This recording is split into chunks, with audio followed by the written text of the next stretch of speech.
오늘 우리에게 주시는 하나님의 귀한 말씀은 시편 114편의 말씀입니다. 시편 114편 우리 한 절씩 돌아가면서 교독하도록 하겠습니다. 시편 114편 말씀입니다. 이스라엘이 애굽에서 나오며 야곱의 집안이 언어가 다른 민족에게서 나올 때에 유다는 여호와의 성소가 되고 이스라엘은 그의 영토가 되었도다. 바다가 보고 도망하며 요단은 물러갔으니 산들은 순양들같이 같이 뛰며 뛰놀며 작은 산들은 어린 양들같이 뛰었도다. 바다야 내가 도망함은 어찌함이며 요단아 내가 물러감은 어찌함인가. 너희 산들아 순양들같이 뛰놀며 작은 산들아 어린 양들같이 뛰놀면 어찌함인가. 땅이여 너는 주 앞 곧 야곱의 하나님 앞에서 떨지어다. 그가 반석을 쳐서 온물이 되게 하시며 타돌로 샘물이 되게 하셨도다. 아멘. 오늘 우리가 읽은 이 시편 114편도 할렐 시입니다. 할렐 시, 하나님을 찬양하는 시라고 하는 뜻이죠. 특별히 오늘 아침에 제가 이 말씀 시작하기 전에 여러분들에게 기도를 부탁드리는 것은 저희 소명교회가 참 어렵고 힘든 가운데서 시작이 됐는데, 아까 우리 선교사님 기도해 주신 것처럼 질병 때문에 힘들고 어려운 분들이 많이 있지 않습니까? 어려운 가운데서도 믿음으로 시작을 했는데, 특별히 LA에 있는 우리 배정혜 장로님, 배영욱 권사님 가정이 저희를 참 많이 도왔어요.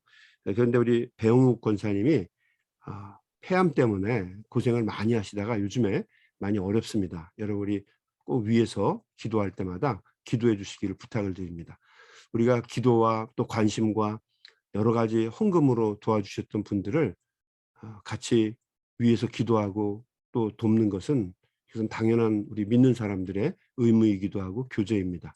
여러분 배영욱 권사님, 또 부인이 우리 배정혜 장로님입니다. 여러분 위해서 꼭 기도해 주시고 어렵고 힘든 가운데서도 잘 이겨낼 수 있도록 하나님께서 힘과 능력 달라고 우리 한번 꼭 기도해 주시기를, 이따 기도 시간 꼭 기도해 주실 수 있기를 부탁을 드립니다. 오늘 우리가 읽은 이 시편 114편도 할렐 시입니다. 하나님을 찬양하는 시. 오늘 말씀을 어제 제가 말씀을 드렸던 것처럼 6월절 명절에 저녁이 되면 공동 식사를 위해서 다 같이 사람들이 모이는데, 식사 전에 부르는 시편이 주로 113편, 어제 나눈 말씀이죠. 그리고 114편, 오늘 우리가 읽은 말씀입니다. 이 13편과 114편을 부르고, 그 다음에 식사 후에는 우리가 내일부터 나누게 되는 말씀 115편에서 118편까지 4편의 시편을 불렀다고 합니다. 이 시편 114편은 식사 전에 부르는 하나님 찬양의 할렐 시편입니다. 하나님은 영광과 찬양을 받으시기에 합당하신 분입니다.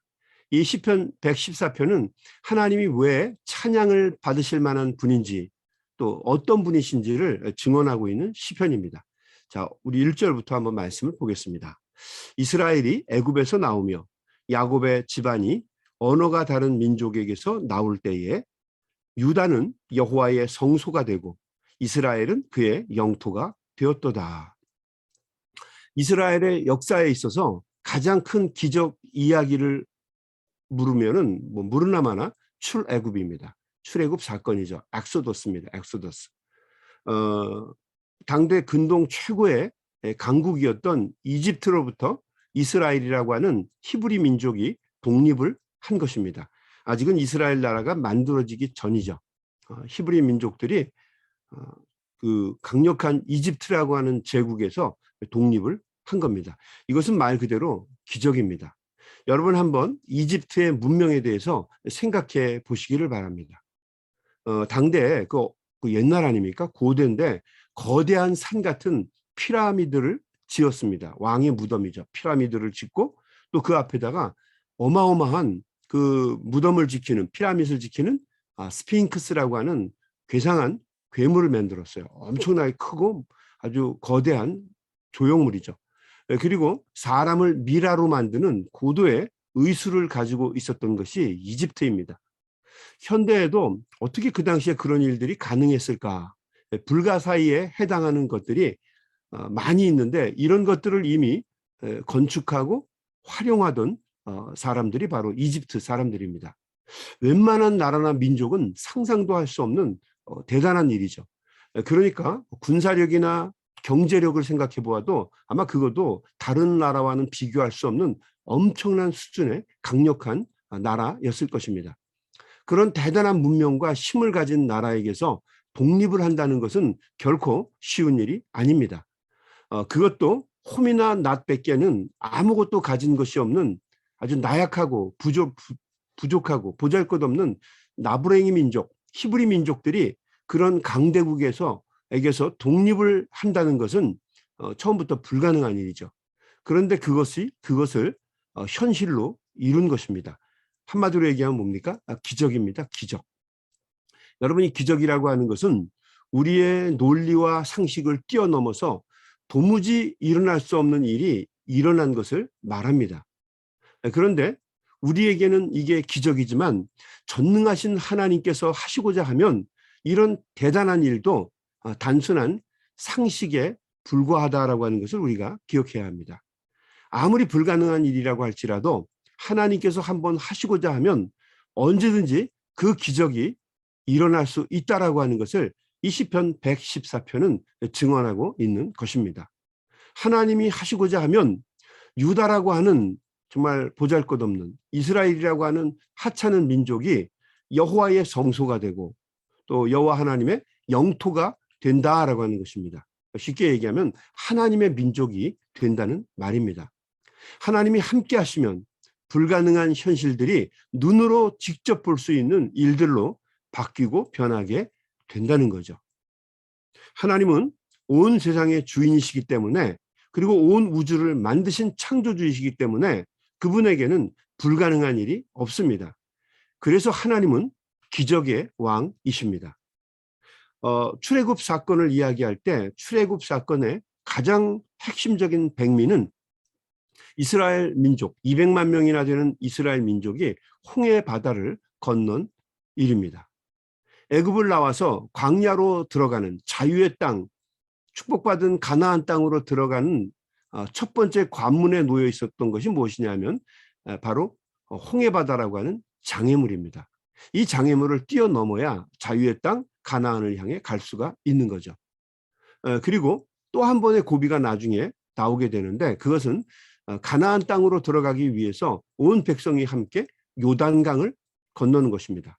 홍해 바다, 요단강 이 두 개를 가르고 건넌 것이 출애굽 사건에 있어서 굉장히 중요한 사건이었던 거죠. 그런데 둘 다 하나님이 이 일을 하신 것입니다. 뭐 거기에는 여러 가지 방법, 뭐 어떻게 다르게 했던 일들이 있겠지만 가장 중요한 것은 이런 모든 것을 가능하게 한 것은 이 바다와 강을 건너게 된 것은 물을 건너게 된 것은 하나님이 그렇게 하시고자 했기 때문이다라고 하는 것입니다. 그래서 오늘 3절 말씀은 이렇게 증언합니다. 3절 한번 볼까요? 바다가 보고 도망하며 요단은 물러갔으니 홍해 바다도 그리고 요단강도 하나님이 이끄시는 출애굽 여정을 결코 막을 수 없었다라고 하는 것을 이야기하는 이 말입니다. 바다를 건넌다는 것 그리고 강을 건넌다는 것 여러분 이것은 아주 의미심장한 일입니다. 새로운 역사의 시작을 알리는 말이죠. 물을 건너면 물을 건너기 전에 사람과 물을 건넌 다음에 사람은 여러분 천양지판으로 다릅니다. 우리 이민자들은 이미 그 의미를 충분히 경험한 사람들입니다. 한국을 떠나서 태평양이라고 하는 큰 거대한 바다를 건넙니다. 그리고 나니까 우리의 아이덴티티가 바뀌었어요. 한국인이었는데 미국인으로 바뀌었습니다. 코리안 아메리칸으로 바뀌게 된 거죠. 개인의 인생에 있어서 엄청난 출애굽을 우리들은 한 것입니다. 바다를 건너고 강을 건널 때에만 새로운 사람으로 거듭나게 됩니다. 우리 한국의 역사를 보게 되면은 고려의 이성계, 그 사람이 고려 시대에는 장군이지 않았습니까? 위화도에서 강을 건너면서 조선이 탄생하고 자신은 태조 이성계 왕으로 바뀌게 됩니다. 이 서양에서도 시저가 루비콘 강을 건너면서 새로운 로마의 시대를 열게 됩니다. 자신은 더 이상 제너럴, 장군이 아니라 황제로, 엠페러로 바뀌게 되는 거죠.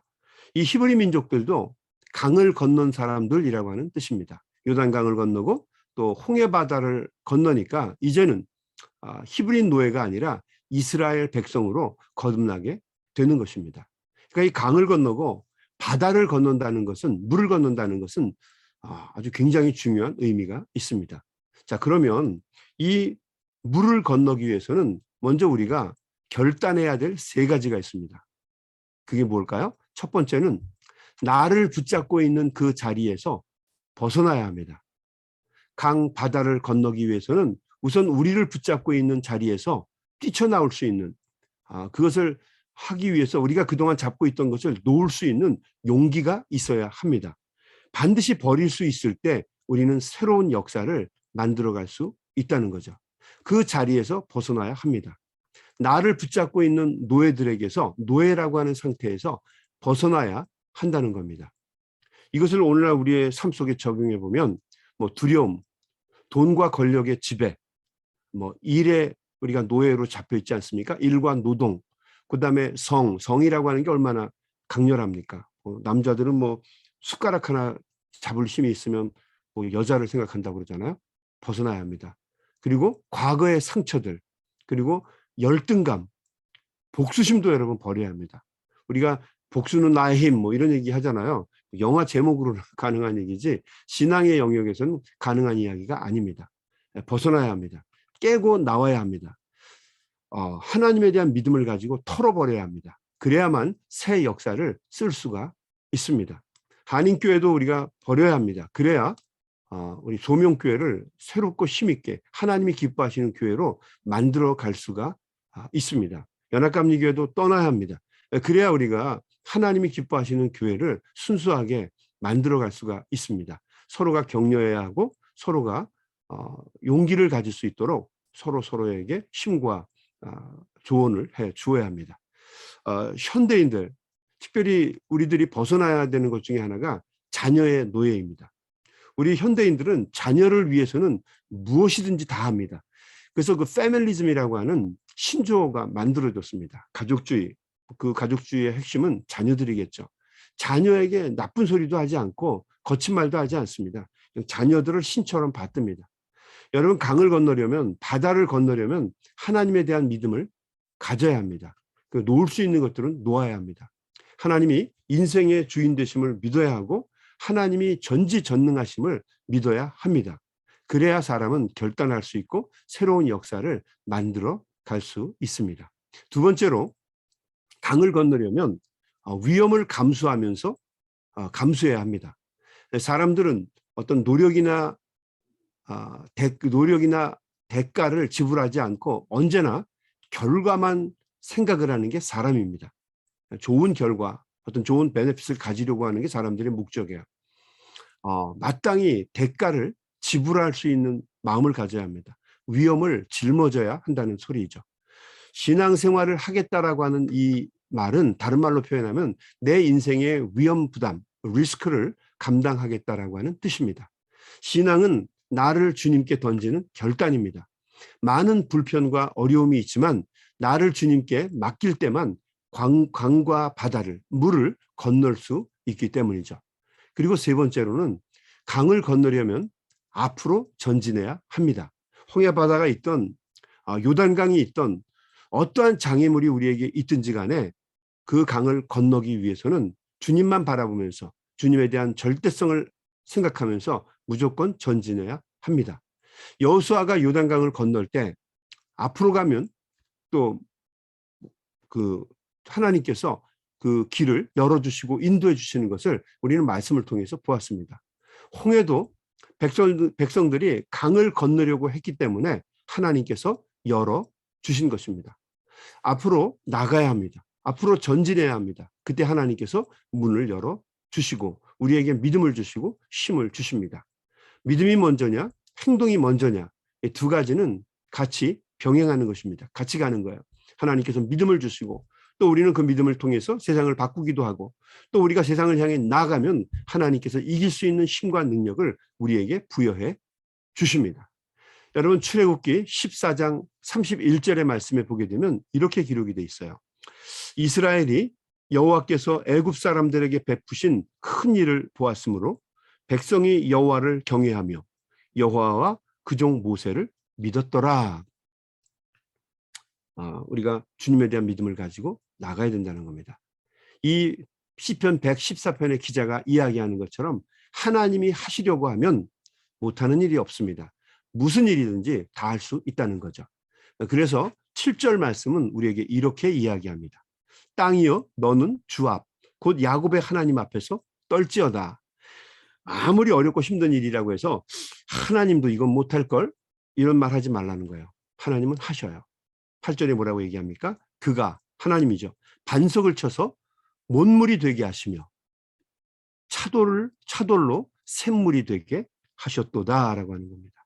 여러분 하나님은 전지전능하신 분입니다. 반석을 쳐서 물이 솟구치게 하시고 돌짝밭을 연못으로 만드시는 분이라는 거죠. 그러므로 하나님은 영광과 찬양을 받으시기에 합당하신 분입니다. 하나님은 대단하신 분이라는 거죠. 하나님은 하나님이라도 이건 못한다. 예수님도 이건 못할 걸.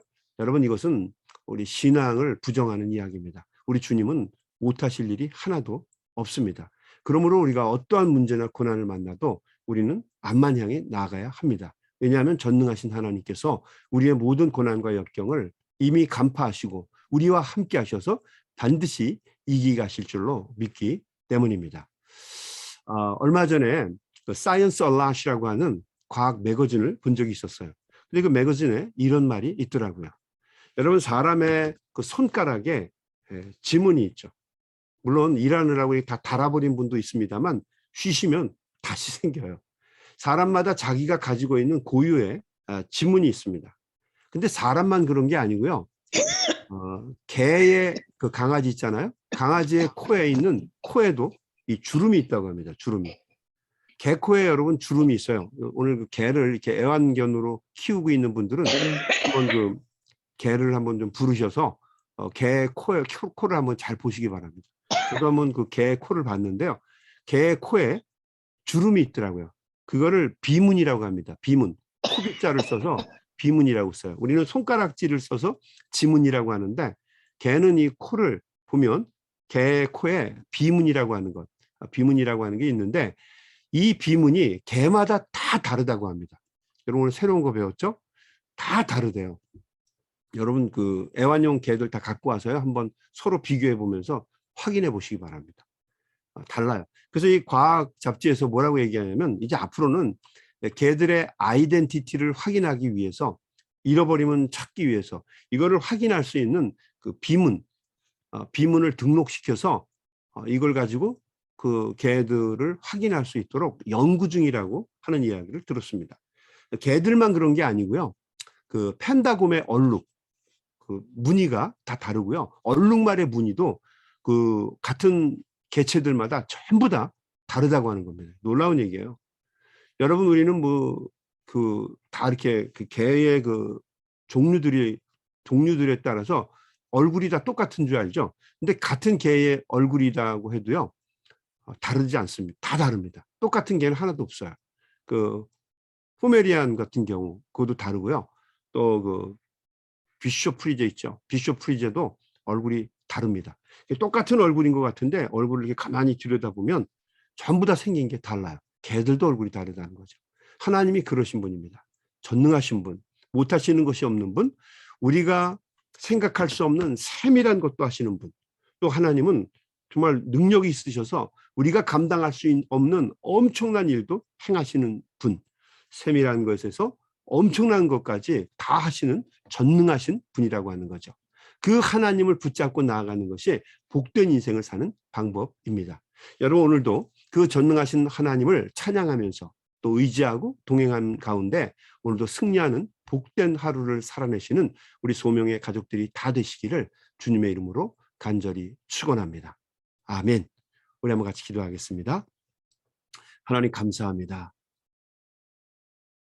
오늘도 귀한 말씀을 통해서 저희들이 큰 깨달음을 갖습니다. 왜 우리가 하나님을 찬양해야 하는가? 우리 주님께서는 전지전능하시고 이 세상의 주인이시기에 우리가 감당할 수 없는 어떠한 고난과 역경도 이기게 하시는 능력의 하나님이기 때문입니다. 우리가 할 수 없는 엄청난 일들을 하시는 분입니다.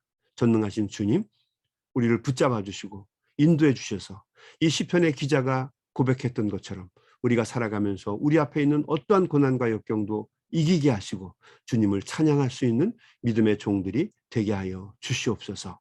특별히 오늘도 이 아침에 주님 앞에 간절한 마음으로 기도하는 것은 우리 사랑하는 배영욱 권사님, 하나님께서 붙잡아 주시고 어렵고 힘든 가운데서도 하나님의 은혜로 7년을 싸우며 믿음으로 여기까지 왔습니다.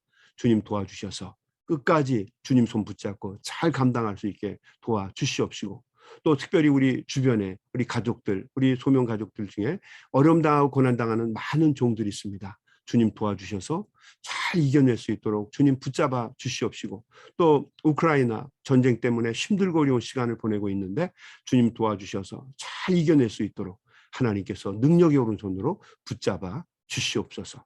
또한 이 아침에도 우리 성도들이 한 마음만 뜻대어 주님 앞에 간절한 마음으로 기도할 때에 우리의 기도가 한 소리도 땅에 떨어지지 아니하고 하나님의 전에 연락되는 귀한 시간이 될 수 있도록 주님 함께하여 주시옵소서.